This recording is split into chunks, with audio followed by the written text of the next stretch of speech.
Start with storage. All right, what is storage? It's something that you can use while the app is running. So you can set something to a storage value, and you can retrieve something from storage. And it's something that gets configured the first time you launch an app with a default value, which you can define. And then, I mean, it's pretty standard. You can save something to the device, or you can retrieve something from the device. And when the app is relaunched, the values are kept, so you can store values for later. The only time it gets cleared is if you delete the app from your device. So that's unavoidable. Yeah, because it gets stored in the device's storage. The limit for storage is roughly the limit of the hard disk of your device, or the storage on your device. And for web, it's roughly the same. So that covers storage in general. The use of storage in this case will be to try and do something only once. So we'll build on the app we had last time, we'll build a functionality where we can show one screen the first time the user launches the app, and then not show it again. Okay, so we typically do this through a Boolean value, so something that is either true or false, but it's not the only way to do it. This is just a nice way to do it, I guess. So what we're going to do is we're going to check if this value is true. I prefer doing it that way because it's easier to manage and you can't trigger it by accident. So if something is true, then we will show this thing. And then when that happens, we set that value to false. And the next time it needs to happen again, it will be false, and we just won't show that screen, or we won't do that thing we were intending to do. Key names I like to use are describing what condition I'm going to check or what thing I'm going to check. And in this case where I want to show a screen when the app launches only once, I can call it first launch. And then I can say, oh, if its first launch is true, then I should show the screen. Or you can call it show screen. That's up to you, really. It's just nice to name things so that if you come back later, or if you hand the app over to someone else, they can understand directly what's going on. Right? And then we will be using a logic block called if condition. What this allows you to do is build practically any condition you want. It uses like a condition builder. I'll show you what I mean. You define keys in order to build this condition, and then you compare them, and then it either goes to true or false. So I'll show you what I mean on the patchwork, and I'll show you what that means for your app. All right, so those were the three things: storage, doing something only once, and using the condition logic block. Now we'll go on to building. This will get a bit more complex than last time, but it's a pretty cool functionality that you can add to your app. So we will just create a view, the view that we intend to create only once. If you want to see how to create views and buttons, you can go to the first webinar. I'm just going to create this view. All it needs really is a button. So this is our app from last time, and this is the preview of that app. I'm going to go into my view builder and design this screen, this view, first launch view. And let's just put some text on it. And let's put a button. All right. What do I want to say? Welcome to my app. Here we go. And this button will be, yeah, go to menu. Why not? And what I did last time, again, in order to trigger a button, I should have an event. And go to, well, on navigate. There we go. I create an event, select the button, go to its properties, and say that when it's pressed, we should trigger this event. It's pretty straightforward so far, I think. There we go. So now I have my special screen. It's there. And this part is new. We need to configure that there is something inside the storage. And for this, you need to create a key, give it a name, give it a type. So this is the app builder. On the left, you'll see there's a bunch of things. So you want to go to data. And under data, you'll see you have a bunch of other options I showed you last time, data sets. Here we'll skip over to storage. When you go to storage, you have a blank list because nothing is configured yet. And you go to create storage item. So this allows you to create a key, first launch. That's what I would like to call it. You can use all the same data types, but here I'm just going to use my Boolean. You can give it a name, like a nice name if you want. Doesn't have to be. And then what did I say? I like, we set the default value to false. Okay. It can be empty or false, but let's just make it false. All right. There we have our thing. What next? Add 2x of each of these logic blocks. So I'm just going to add a bunch of logic blocks now in advance and my view and show you how we can combine those things. So I'm kind of going to prepare my patchwork for this. What I'm going to do is I'm going to make it so that when I log in, the first time I log in, I'm going to show the user a screen. And then the second time I log in, I'm not going to show the user the screen.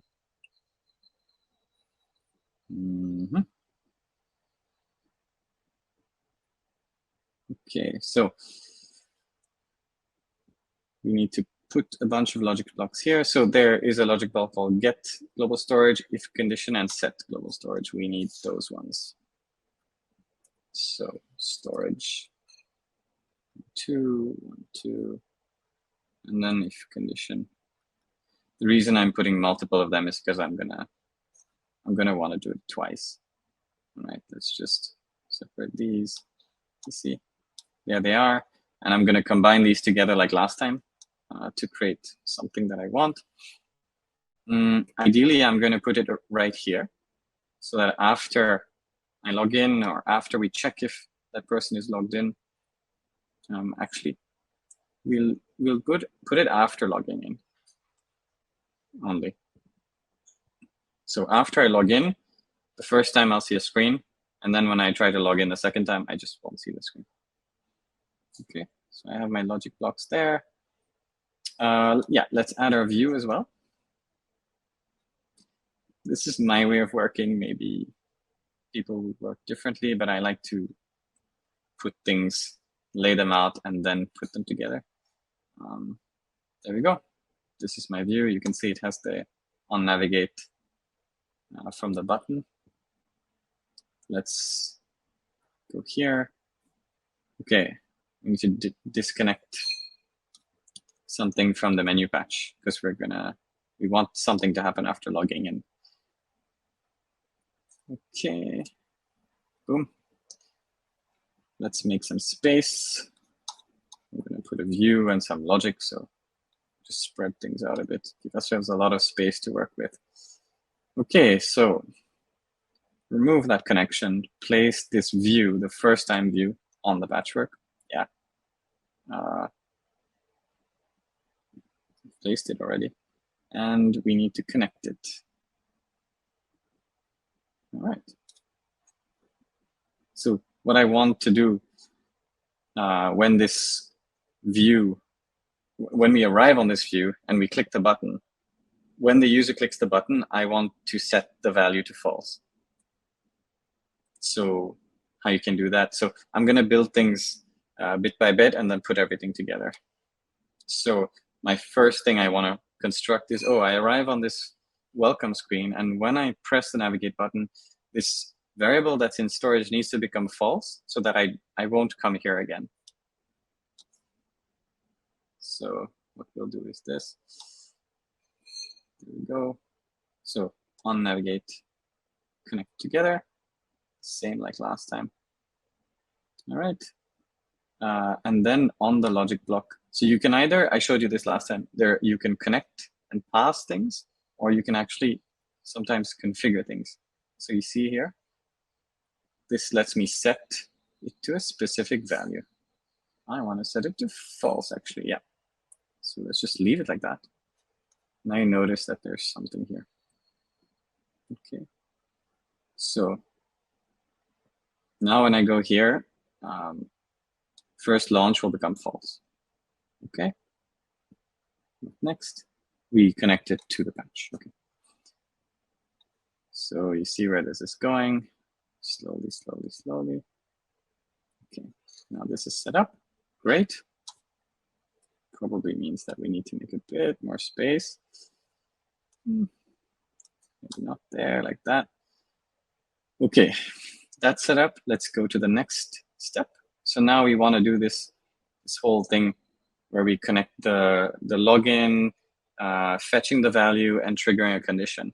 So we have this login block. Okay, let's do this here. We have the login block. We need to connect it to get storage. So the first thing I want to do, in order to access the value from the device's storage, I need to use this block. So it's a get, the other one is a set. So this one will allow you to fetch a value. So what you do is you click on it, and you can see that you can set one or multiple things that should be retrieved. There you go. So I configured that on this. And let's say that once I hit the login button, I should configure. I should do this. Okay, let's do that. So when I manage to log in, and we saw this last time, it kind of groups together, so I can focus on this. So now I fetch a value, and I want to do something with it. So I'm going to have to send it to my if condition. So I'll configure the condition and show you the condition builder after I connect everything. That will be the last step. But let's assume that I've built the perfect condition. So if it's true, you see, it'll go here. If it's false, it'll go here.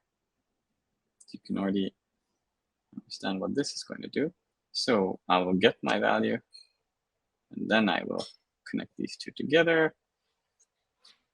So this is already my first part. There you go. Now you see this guy has many, many possibilities. Too many even. So if first launch is true, I probably want to go here. Right.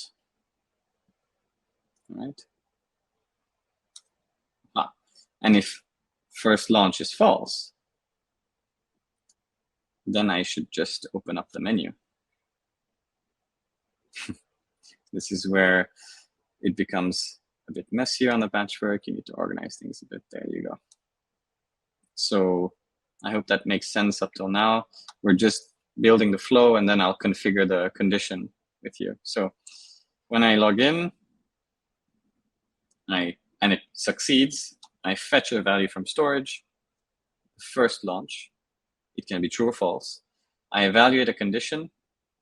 If that condition is true, then we go here, otherwise false here. So if the condition is true, we show our special view. And then what the user does there is up to them. If the condition is false, we go straight to our app. All right.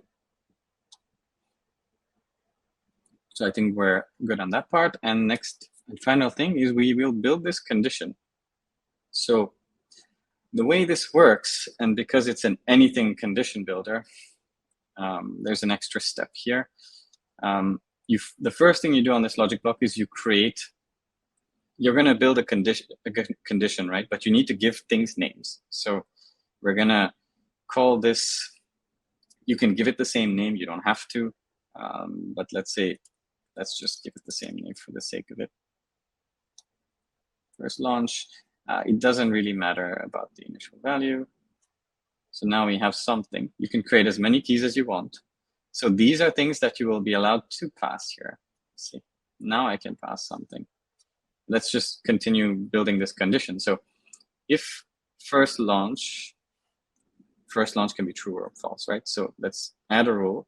And this is something you'll be seeing a lot. We have a condition builder, and we use it in the view builder as well in other parts of the system. So it essentially allows you to create rules, just if else, if else, if else, based on the keys you have defined. And it's very powerful because here we're going to make something a bit simple, but you can make more dynamic conditions later. So the first thing you're greeted with is when you click add rule, you see now that there is select field. So what are the options here? The key I configured. And then because it's a Boolean, because it's either true or false, you have this switch here that you can select.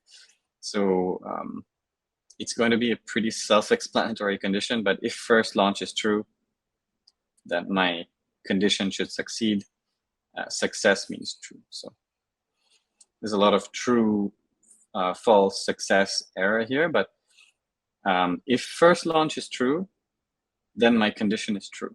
If first launch is false, my condition is false. I intentionally made it like that so that it's much easier to explain.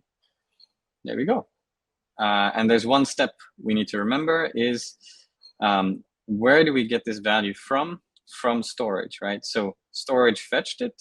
This guy is checking it, but in the middle, we need to tell him, hey, see, from get storage, first launch to condition first launch. There we go. Now they're connected together. So now the data is passing through. And that should work. And then when the user clicks the navigate button, we'll set it to false. And then you see that when you come back here again, after logging out, you won't see it again. So why don't we test this?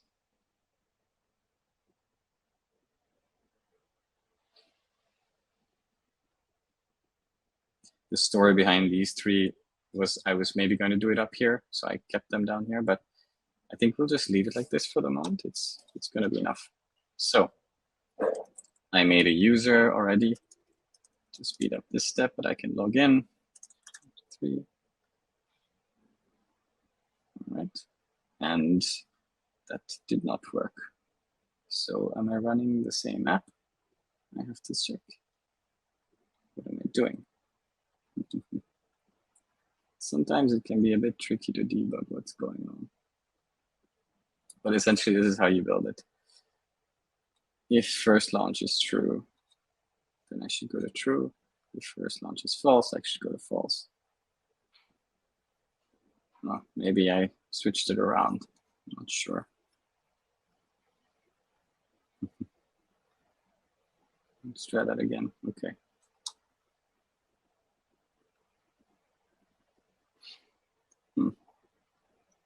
Anyway, this is how you build it. So if that makes sense,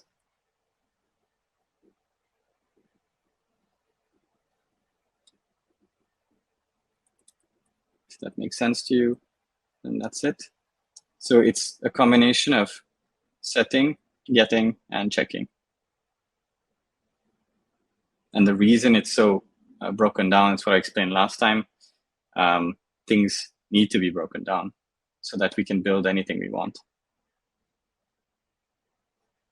Maybe now we need to build, you got a requirement from a client that says, hey, we would like to show something once. Maybe you got a requirement saying we need to show something twice, or maybe it's something else. Maybe we need to go to one screen or another based on something. Then you can combine things together.